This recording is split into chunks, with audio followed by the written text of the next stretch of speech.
الحمد لله رب العالمين نحمده ونستعينه ونؤمن به ونتوكل عليه ونتوب إليه والصلاة والسلام على من لا نبي بعده وسيد الأولين والآخرين وخاتم الأنبياء والمرسلين وعلى آله وأصحابه الطاهرين وأمهات المؤمنين رضي الله عنهم أجمعين. ആദരണീയരായ സഹോദരിമാരെ, ഐതിഹാസികമായ GIOവിൻ്റെ മലപ്പുറം ജില്ലാ സമ്മേളനം സമാപനം കുറിക്കുകയാണ്. ഗൾഫ് ഇസ്ലാമിക് ഓർഗനൈസേഷൻ കേരളത്തിലുടനീളം നടത്തുന്ന ജില്ലാ സമ്മേളനങ്ങൾ അതിൻ്റെ ഭാഗമായി മലപ്പുറം ജില്ലയിൽ സംഘടിപ്പിക്കപ്പെട്ട GIOവിൻ്റെ സമ്മേളനമാണ് അതിൻ്റെ അവസാനത്തിലേക്ക് സമാപനത്തിലേക്ക് നീങ്ങുന്നത്. GIO എന്ന് പറയുന്ന വിദ്യാർത്ഥിനി പ്രസ്ഥാനം നേരത്തെ ഇവിടെ സൂചിപ്പിച്ചതുപോലെ ഒരു ഇസ്ലാമിക വിദ്യാർത്ഥിനി പ്രസ്ഥാനമാണ്. ഇസ്ലാം എന്ന് പറയുന്ന മഹത്തായ ആദർശത്തെ പ്രതിനിധീകരിച്ചുകൊണ്ട് പ്രതിസന്ധി നിറഞ്ഞ കാലഘട്ടത്തിൽ ക്യാമ്പസുകളിലും തെരുവുകളിലുമെല്ലാം ഇസ്ലാമിക പ്രതിനിധാനം നിർവഹിക്കുന്ന വിദ്യാർത്ഥിനി പ്രസ്ഥാനമാണ് GIO എന്ന് പറയുന്നത്. ഇസ്ലാം എന്ന് പറയുന്ന ആദർശത്തെ ആത്മവിശ്വാസത്തോടുകൂടി ആവിഷ്കരിച്ച ആർജവത്തിൻ്റെ പേരാണ് GIO എന്ന് പറയുന്നത്. ക്യാമ്പസുകളിൽ നമുക്കറിയാം, ഇന്ന് പല രീതിയിൽ വെല്ലുവിളികളും പ്രതിസന്ധികളും പ്രയാസങ്ങളും നമ്മൾ ഫേസ് ചെയ്യുന്നുണ്ട്. ഓരോ പെൺകുട്ടിയും അവർ മുസ്ലിം അസ്തിത്വം നിലനിർത്തി ക്യാമ്പസുകളിൽ ജീവിക്കണമെങ്കിൽ അഭിമുഖീകരിക്കുന്ന പ്രതിസന്ധികൾ വളരെ വലുതാണ്. ആ പ്രതിസന്ധിയെ ആർജവത്തോടു കൂടി തരണം ചെയ്യാൻ നമ്മളെ പര്യാപ്തമാക്കുന്ന ഒരു ആദർശം നമ്മുടെ കയ്യിൽ വെച്ചു തരുന്ന പ്രസ്ഥാനമാണ് GIO എന്ന് പറയുന്നത്. ഇസ്ലാമിൻ്റെ ഒരുപാട് സവിശേഷതകൾ നമുക്കറിയാം. ആ സവിശേഷതകളിൽ ഏറ്റവും പ്രധാനപ്പെട്ടത് ഇസ്ലാം ദൈവികമാണ്, ഇസ്ലാം സന്തുലിതമാണ്, ഇസ്ലാം സമ്പൂർണവും സമഗ്രവുമാണ്, ഇസ്ലാം വിമോചനപരതയുള്ളതാണ്, ഇസ്ലാം ഫ്ലെക്സിബിലിറ്റിയുള്ള, അതുപോലെ ഇലാസ്തികതയുള്ള മതമാണ്. ഇസ്ലാം എന്ന് പറയുന്നത് കാലികമാണ്. ഇങ്ങനെ ധാരാളം സവിശേഷതകൾ ഇസ്ലാമിക ആദർശത്തിനുണ്ട്. ആ ആദർശത്തിൽ ഏറ്റവും പ്രധാനപ്പെട്ട സവിശേഷതയാണ് വിമോചനപരത എന്ന് പറയുന്നത്. വിമോചന അംശം ഉള്ളടങ്ങിയ ഒരു ആദർശത്തെയാണ് ലോകത്തെല്ലാ ആളുകളും കൗതുകത്തോടെ നിരീക്ഷിച്ചിട്ടുള്ളത്.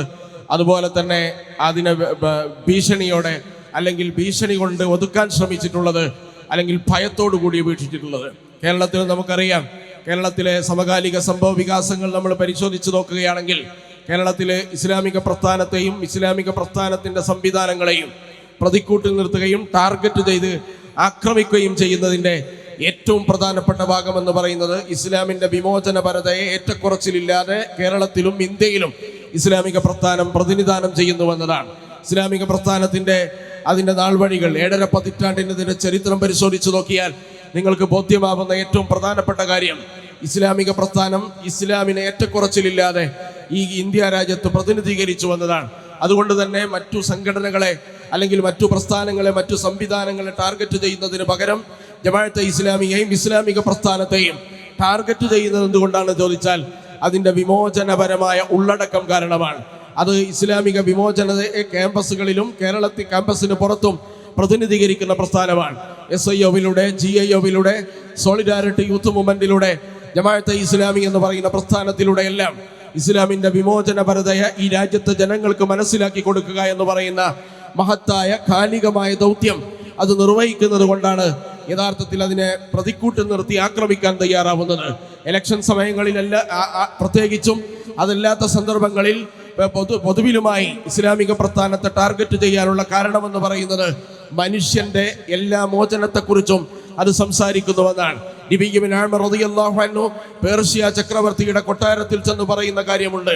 പേർഷ്യ ചക്രവർത്തിയുടെ സേനാനായകൻ റുസ്തമിന്റെ മുന്നിൽ നബി എന്ന് പറയുന്ന മനുഷ്യൻ കടന്നു ചെല്ലുമ്പോൾ റുസ്തം മലറി വിളിക്കുന്നുണ്ട്, ആരാണ് ഈ കാട്ടറബി എങ്ങോട്ട് കയറ്റിവിട്ടത്? എൻ്റെ അനുവാദമില്ലാതെ ആരാണ് ഇദ്ദേഹത്തെ കയറ്റിവിട്ടത്? നബി അതിന് പറയുന്ന മറുപടി, നീ പറഞ്ഞത് ശരിയാണ്, ഞാനും ഞങ്ങളും കാട്ടറബികളാണ്. വിശന്ന് പറഞ്ഞാൽ പ്രാണികളെ ഭക്ഷിക്കുന്ന ഒരു കാലം ഞങ്ങൾക്കുണ്ടായിരുന്നു. അതുപോലെ തന്നെ മദ്യത്തിനാവശ്യം വന്നാൽ മുന്നിലൂടെ പോകുന്ന ആളുകളെ കൊള്ളയടിച്ചുകൊണ്ട് അവന്റെ സമ്പത്ത് കവർന്ന് മദ്യപിക്കുന്ന ഒരു കാലമുണ്ടായിരുന്നു. നിന്റെ കൊട്ടാരത്തിൽ അടുക്കളയിൽ ജോലി ചെയ്യുന്ന അടിമയെ തൊട്ടാൽ ജീവിതത്തിന്റെ ഉദ്ദേശം സഫലമായി എന്ന് വിശ്വസിച്ചിരുന്ന ഒരു കാലം ഞങ്ങൾക്കുണ്ടായിരുന്നു. പക്ഷേ സർവായുധ സജ്ജനായ ഭൂമിയുടെ 1/3 അധികാരവും ആധിപത്യവുമുള്ള നിന്റെ മുന്നിൽ ചെരുപ്പിടാതെ പിന്നിക്കീറിയ വസ്ത്രവുമായി ആർജവത്തോടുകൂടി കാട്ടറബിയായി നബി വന്ന് നിൽക്കുന്നത് നബിയുൻ നതാന ബഅദ യഅസിൻ വഫതറത്തിൻ. ഞങ്ങളുടെ ഇടയിൽ ഒരു നബി വന്നതുകൊണ്ടാണ്. ആ നബി ഞങ്ങൾക്കുണ്ടാക്കിയ ആർജവം എന്ന് പറയുന്നത് ഈ ആദർശത്തിന്റെ ആർജവമാണ്.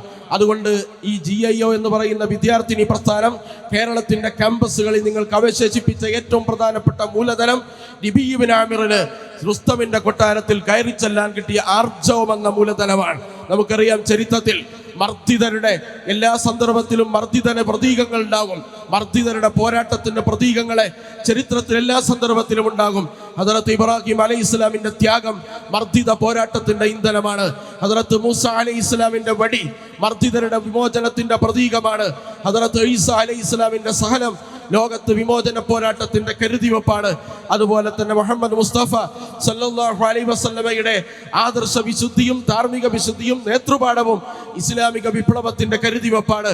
ആ കരുതിവെപ്പുകൾ ചരിത്രത്തിൽ എല്ലാ സന്ദർഭങ്ങളിലും വിവിധ ഘട്ടങ്ങളിലൂടെ കൈമാറി കിട്ടിയിട്ടല്ലാതെ ഒരു മർദ്ദിത പോരാട്ടവും ഇതിന്റെ വിജയത്തിലെത്തിയിട്ടില്ല.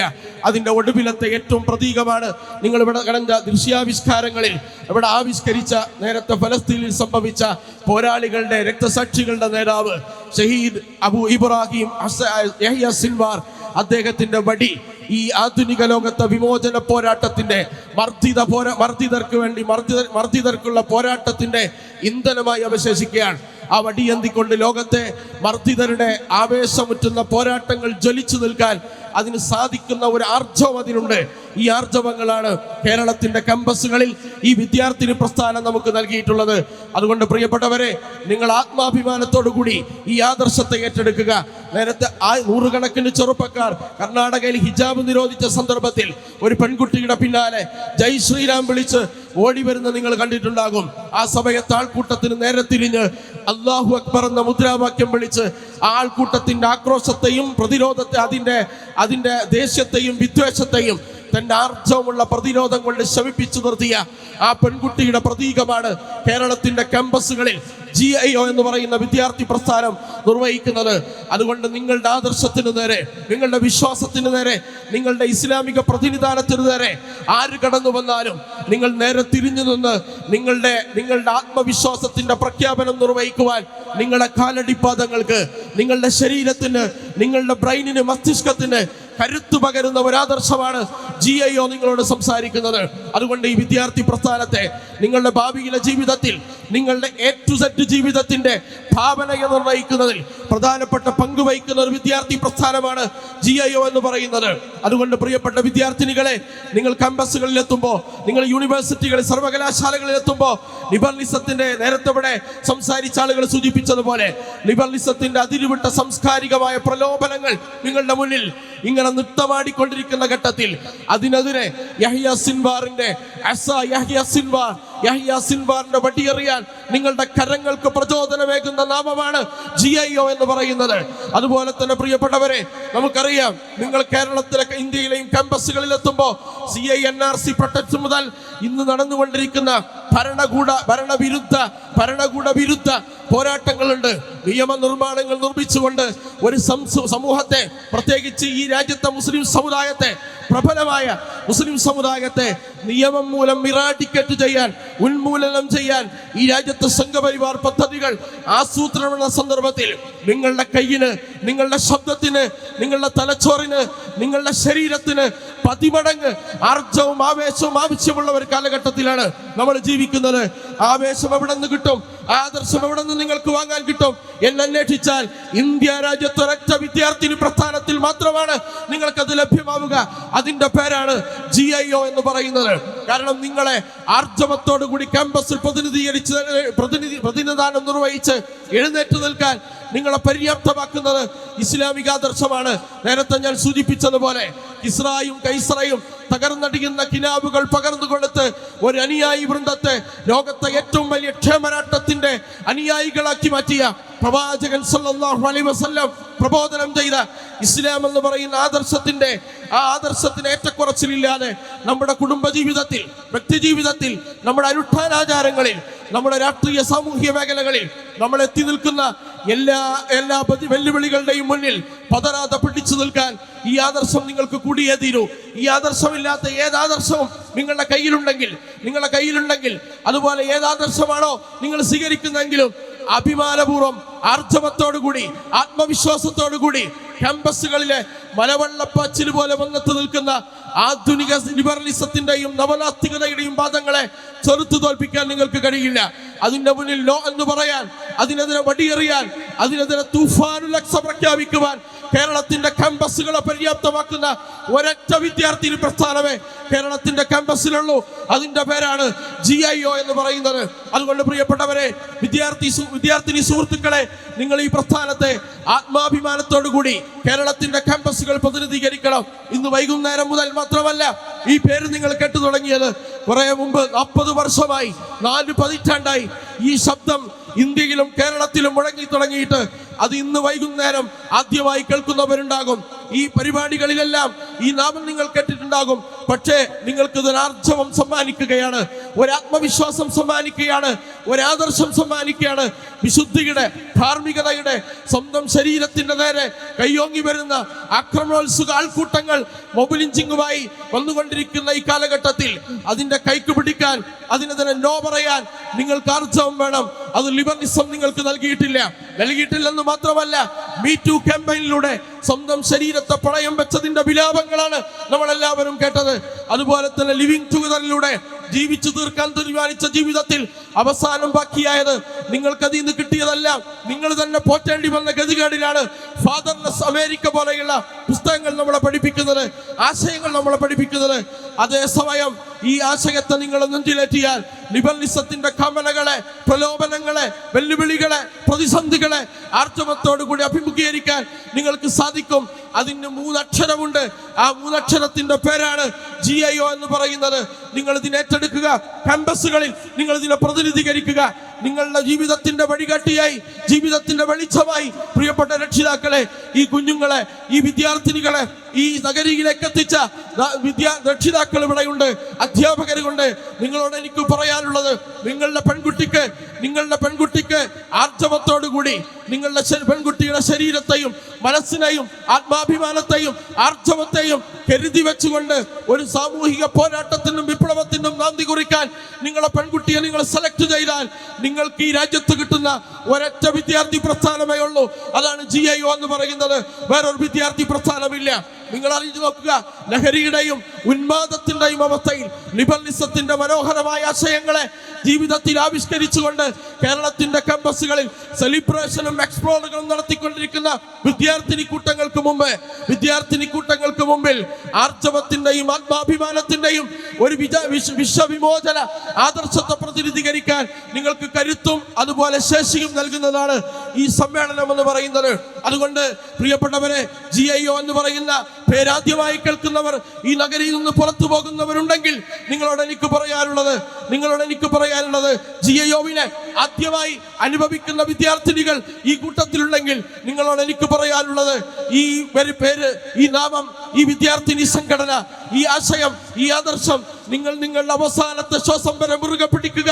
തീർച്ച നിങ്ങൾക്കത് സ്വർഗത്തിലേക്കുള്ള പ്രയാണത്തിന് നാന്തി കുറിക്കുന്ന, അതിന് തുടക്കം കുറിക്കുന്ന ഒരു പതാകയായി, ഒരു വഴികാട്ടിയായി, ഒരു വീതിയായി, ഒരു പാതയായി നിങ്ങളുടെ മുന്നിൽ നിങ്ങളുടെ ജീവിതത്തിന്റെ എല്ലാ പ്രതിസന്ധികളിലും ഈ ആശയങ്ങൾ ഉണ്ടാകും എന്നുറക്കെ ആർജവത്തോടുകൂടി ഉറപ്പു നൽകാൻ പറ്റുന്ന കേരളത്തിലെ വിദ്യാർത്ഥിനി സംഘമാണ് ഗേൾസ് ഇസ്ലാമിക് ഓർഗനൈസേഷൻ എന്ന് പറയുന്നത്. അതുകൊണ്ട് ഇസ്ലാം എന്ന് പറയുന്ന മനോഹരമായ ആശയത്തെ വളഞ്ഞു നിന്ന് ആക്രമിക്കുന്ന സന്ദർഭത്തിൽ, ഇസ്ലാമിക പ്രസ്ഥാനത്തെ ടാർഗറ്റ് ചെയ്ത് ആക്രമിക്കുന്ന സന്ദർഭത്തിൽ എല്ലാത്തിനും പിന്നിൽ ഇസ്ലാമിക പ്രസ്ഥാനമാണെന്ന് അതിനെ ആക്ഷേപിക്കുവാൻ വേണ്ടി സംസാരിച്ചു കൊണ്ടിരിക്കുന്ന ആളുകൾ നിങ്ങൾ ആലോചിച്ചു നോക്കുക. അവർ പറയുന്നത് എന്താണ്, അവർ ചെയ്യുന്നത് എന്താണെന്ന് അവർക്കറിയുന്നില്ല. അത്രയും ബാലിശമായ, അപഹാസ്യമായ ആരോപണങ്ങൾ ഇസ്ലാമിക പ്രസ്ഥാനങ്ങൾക്ക് നേരെ ഉന്നയിച്ചു കൊണ്ടിരിക്കുകയാണ്, അതിന്റെ സംവിധാനങ്ങൾക്ക് നേരെ ഉന്നയിച്ചു കൊണ്ടിരിക്കുകയാണ്. എന്തുകൊണ്ട് എന്ന് ചിന്തിച്ചാൽ നമുക്കറിയാം, ലോകത്ത് ക്ഷേമം വരാൻ, ലോകത്ത് ഐശ്വര്യമുണ്ടാകാൻ, ലോകത്ത് ഏറ്റവും നല്ല ഒരു രാജ്യം ക്രമവും, ലോകത്തൊരു നല്ല സംവിധാനവും പ്രദേശം ഉദയം ചെയ്യാൻ ഈ ആദർശത്തിനല്ലാതെ മറ്റൊരാദർശത്തിന് കഴിയില്ല. അതിനുവേണ്ടി പരിശ്രമിച്ചവർ ലോകത്തുണ്ട്. നമുക്കറിയാം, ആ ചരിത്രം നമുക്കറിയാം. ഉദയം ചെയ്ത മണ്ണിൽ തന്നെ ശ്മശാനങ്ങൾ ഒരുക്കേണ്ടി വന്ന അനേകം പ്രത്യയശാസ്ത്രങ്ങൾ ലോകത്തുണ്ടായിരിക്കെ ഈ രാജ്യത്ത് 1400 വർഷങ്ങൾ കഴിഞ്ഞിട്ടും ഇന്ന് നമ്മൾ മധുരമനോഹരമായ ക്ഷേമരാട്ടത്തെ കുറിച്ച് സ്വപ്നം കാണുന്നുവെങ്കിൽ നിങ്ങൾ ആക്ഷേപിക്കുന്ന, നിങ്ങൾ ബൽസിക്കുന്ന ഖലീഫ ഉമറില്ലാതെ ക്ഷേമരാട്ടത്തിന്റെ സങ്കല്പത്തിന്റെ ചരിത്രം പൂർത്തിയാവില്ല എന്ന് നമ്മൾക്ക് മനസ്സിലാവേണ്ടതാണ്. ഖലീഫ അബൂബക്കർ ഇല്ലാതെ ലോക ചരിത്രത്തിലെ ക്ഷേമരാട്ടത്തിന്റെ അധ്യായം തുടങ്ങാൻ നിങ്ങൾക്ക് സാധിക്കില്ല എന്നത് ഇന്നും വസ്തുതയാണ്. പക്ഷേ സഖാബ് സ്റ്റാലിനും ലെനിനുമെല്ലാം തുടങ്ങി വെച്ച വിപ്ലവത്തിന്റെ ശ്മശാനങ്ങൾ ഒരുങ്ങിയത് അവരുടെ കാൽച്ചുവട്ടിൽ നിന്ന് മാത്രമായിരുന്നുവെന്ന് ചരിത്രം പരിശോധിച്ചാൽ അറിയാം. അതുകൊണ്ട് ഇത് ലോകം പടർന്നു പന്തലിച്ചൊരാശയമാണ്.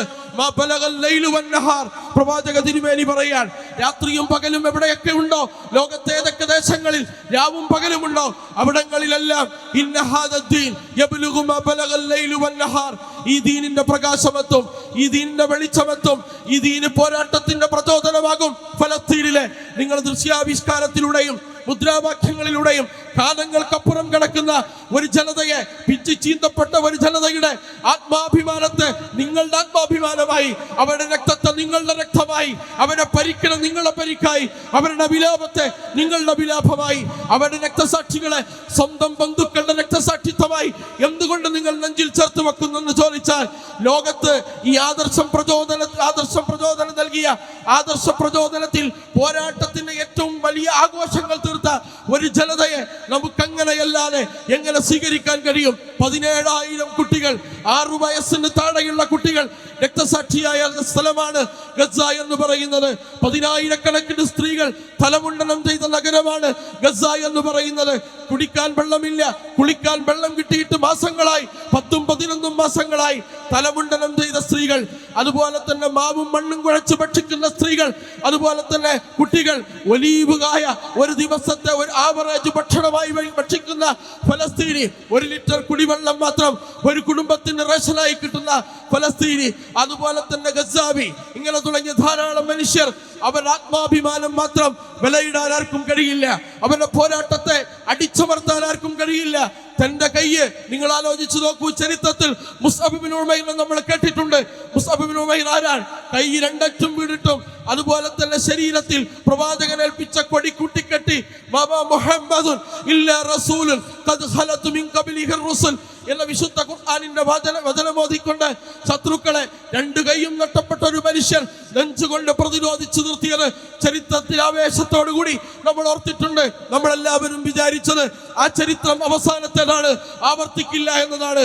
അതുകൊണ്ട് ഈ ആവേശദായകമായ ചരിത്രം, നീതിയുടെയും പോരാട്ടത്തിന്റെയും ചരിത്രത്തിൽ ആവർത്തിക്കില്ല എന്നാര് പറഞ്ഞാലും ഉണ്ട് എന്ന് ആവർത്തിച്ചു പറയാൻ കഴിയുന്ന ഒരു പ്രദേശമുണ്ട് ലോകത്ത്. അതാണ് ഗസ എന്ന് പറയുന്നത്. അതാണ് യഹ്യ സിൻവാർ, ഇസ്മായിൽ ഹനിയ തുടങ്ങിയ രക്തസാക്ഷികൾ എന്ന് പറയുന്നത്. അവരുടെ നെഞ്ചോട് ചേർത്ത് പിടിച്ച് അവരുടെ ആവേശദായകമായ പോരാട്ടത്തിന്റെ പ്രചോദനമായ ഈ ആദർശത്തെ നിങ്ങളുടെയും ആദർശമായി സ്വീകരിച്ച് നിങ്ങൾക്കെതിരെ നൽകുന്ന ഏത് വെല്ലുവിളികളെയും പ്രതിരോധിക്കാൻ നിങ്ങളുടെ കാലിന് ധൈര്യവും മനസ്സിന് ധൈര്യവും അതുപോലെ തന്നെ ബുദ്ധിക്ക് സ്ഥിരതയും അതുപോലെ തന്നെ നിങ്ങളുടെ കൈയിന് ആർജവും ശക്തിയും പകർന്നു നൽകുന്ന ഒരാദർശമായി ഈ ആദർശത്തെയും, ഒരു സംഘമായി ഈ സംഘത്തെയും, ഒരടയാളമായി ഇതിന്റെ കൊടിയടയാളത്തെയും ക്യാമ്പസുകളിൽ നിങ്ങൾ സ്വീകരിക്കുക. തീർച്ച നിങ്ങൾക്ക് വഴിതെറ്റില്ല. നിങ്ങൾക്കൊരിക്കലും വഴിമാറി സഞ്ചരിക്കേണ്ടി വരില്ല.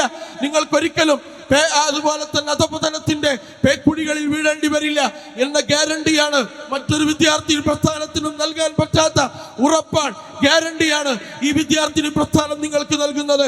അതുകൊണ്ട് ഈ സദസ്സിൽ എഴുന്നേറ്റ് പോകുന്നതിന് മുമ്പ് ഈ ആശയത്തെയും ആദർശത്തെയും ഈ വിദ്യാർത്ഥി പ്രസ്ഥാനത്തെയും നിങ്ങളുടെ ജീവിത വീതിയിൽ ഏറ്റവും നല്ല കുളിരായി, ആശ്വാസമായി, തന്നലായി, ആർജവമായി, ധീരതയായി നിങ്ങൾ സ്വീകരിക്കുക. ജഗന്നിയന്താവ് അതിന് തൗഫീഖ് നൽകി അനുഗ്രഹിക്കുമാറാവട്ടെ. നമ്മുടെ ചെറുതും വലുതുമായ രഹസ്യവും പരസ്യവുമായ തെറ്റുകുറ്റങ്ങൾ, പാപങ്ങൾ അല്ലാഹു സുബ്ഹാനഹു വ തആല പുറത്ത് മാപ്പാക്കി തരുമാറാവട്ടെ. നമുക്കറിയാം, നമ്മൾ ഈ സദസ്സ് വിട്ടു പിരിയുമ്പോൾ നമ്മൾ ഓർക്കേണ്ടത്, നമ്മൾ പ്രാർത്ഥിക്കേണ്ടത് നമ്മുടെ ഗസയിലെ സഹോദരന്മാരാണ്. അല്ലാഹുവേ, ഞങ്ങളുടെ സഹോദരന്മാർ സഹോദരിമാർ 17,000 കുട്ടികൾ, അത് 6 വയസ്സിന് താഴെയുള്ള കുട്ടികൾ. അതുപോലെ തന്നെ നമുക്കറിയാം, മില്യൺ കണക്കിന് ബിൽഡിങ്ങുകൾ, 200-ലധികം പള്ളികൾ, പത്രപ്രവർത്തകർ, UN വളണ്ടിയർമാർ, നേതാക്കന്മാർ, ഇങ്ങനെ ധാരാളം ആളുകൾ രക്തസാക്ഷിയായിരിക്കുകയാണ്. പക്ഷേ ലോകത്ത് ആർജവത്തിന്റെ, അതുപോലെ തന്നെ ആത്മവിശ്വാസത്തിന്റെ ഉൽപ്പന്നം ലോകത്ത് നിർമ്മിച്ചെടുക്കുന്ന ഒരൊറ്റ പ്രദേശമേ ഉള്ളൂ, ഒരൊറ്റ ഫാക്ടറിയേ ഉള്ളൂ. അതാണ് ഗസ എന്ന് പറയുന്നത്. ആ ഗസയിലെ ജനങ്ങൾക്ക് ഇസ്തിഖാമത്തിനു വേണ്ടി, സ്ഥൈര്യത്തിനു വേണ്ടി, കൺകുളിർമയുള്ള വിജയത്തിനു വേണ്ടി നിങ്ങൾ റബ്ബിന്റെ മുന്നിൽ കൈയുയർത്തുന്ന ഏതൊക്കെ സന്ദർഭങ്ങളുണ്ടോ അവരെ ഓർക്കാതെ നിങ്ങളുടെ പ്രാർത്ഥന സ്തമിക്കരുത്, നിങ്ങളുടെ പ്രാർത്ഥന അവസാനിപ്പിക്കരുത്. അല്ലാഹുവേ, ഞങ്ങളുടെ സഹോദരന്മാർ സഹോദരിമാർ, ഞങ്ങളുടെ പിഞ്ചുമക്കൾ, ഞങ്ങളുടെ തന്നെ പിഞ്ചുമക്കൾ, ഞങ്ങളുടെ നേതാക്കന്മാർ ഈ വിശുദ്ധ ഖുദ്സിന്റെ വിമോചനത്തിനു വേണ്ടി ഭക്ഷണമില്ലാതെ പോരാടിക്കൊണ്ടിരിക്കുന്ന ജനത, ആ ജനതക്ക് നീ കൺകുളിർമയുള്ള വിജയം നൽകി അനുഗ്രഹിക്കണേ അല്ലാ. അവർക്ക് നീ സബറും ഇസ്തിഖാമത്തും ആശ്വാസം പ്രദാനം ചെയ്യണേ അല്ലാ. അവരുടെ ശത്രുക്കളെ ഗുണപാഠമാവുന്ന രീതിയിൽ നീ നശിപ്പിക്കണേ അല്ലാ. നിന്റെ പ്രവാചകന്റെ വാഗ്ദാനം ആ ജനതയുടെ മേൽ പുലരുന്നത് കൺകുളിർക്ക കാണാനുള്ള ഭാഗ്യം, അസുലഭാവസരം ഞങ്ങൾക്കും ഞങ്ങളുടെ കുടുംബത്തിനും നീ നൽകണേ അല്ലാ. ഞങ്ങളുടെ കൂട്ടത്തിൽ രോഗം കൊണ്ട് വലയുന്ന ആളുകൾ, പ്രയാസപ്പെടുന്ന ആളുകൾ, അവർക്ക് നീ ശിഫ നൽകണേ അല്ലാ. അല്ലാഹുവേ, മാറാവ്യാധി രോഗങ്ങളെ കൊണ്ട് ഞങ്ങളെയും അവരെയും നീ പരീക്ഷിക്കല്ല അല്ലാ. ഞങ്ങളിൽ നിന്ന് മരണപ്പെട്ടു പോയ, നിന്നിലേക്ക് യാത്ര പോയ മാതാപിതാക്കൾ, ബന്ധുമിത്രാദികൾ, സഹോദരന്മാർ, സഹപ്രവർത്തകർ, അല്ലാഹുവേ, അവർക്ക് നീ മഗ്ഫിറത്തും മർഹമത്തും പ്രദാനം ചെയ്യണേ അല്ലാ. അവരെ നീ സ്വർഗത്തിൽ അവരെയും ഞങ്ങളെയും ഒരുമിച്ച് കൂട്ടി പ്രത്യേകം അനുഗ്രഹിക്കണേ അല്ലാ. അല്ലാഹുവേ, ജീവിക്കുന്ന കാലം അത്രയും നിന്റെ സംരക്ഷണത്തിലും നിന്റെ തൃപ്തിയിലും നിന്റെ ആശ്വാസത്തിലും നിന്റെ കരുതലിലും ജീവിക്കാനുള്ള മഹാഭാഗ്യം ഞങ്ങൾക്കും ഞങ്ങളുടെ കുടുംബത്തിനും നീ നൽകി അനുഗ്രഹിക്കണേ അല്ലാ. ഞങ്ങളുടെ ഭക്ഷണത്തിൽ, പത്രത്തിൽ, ഇടപാടുകളിൽ, സമ്പത്തിൽ, സന്താനങ്ങളിൽ അല്ലാഹുവേ, നീ ഖൈറും ബറക്കത്തും വർദ്ധിപ്പിച്ചു തരണേ അല്ലാ.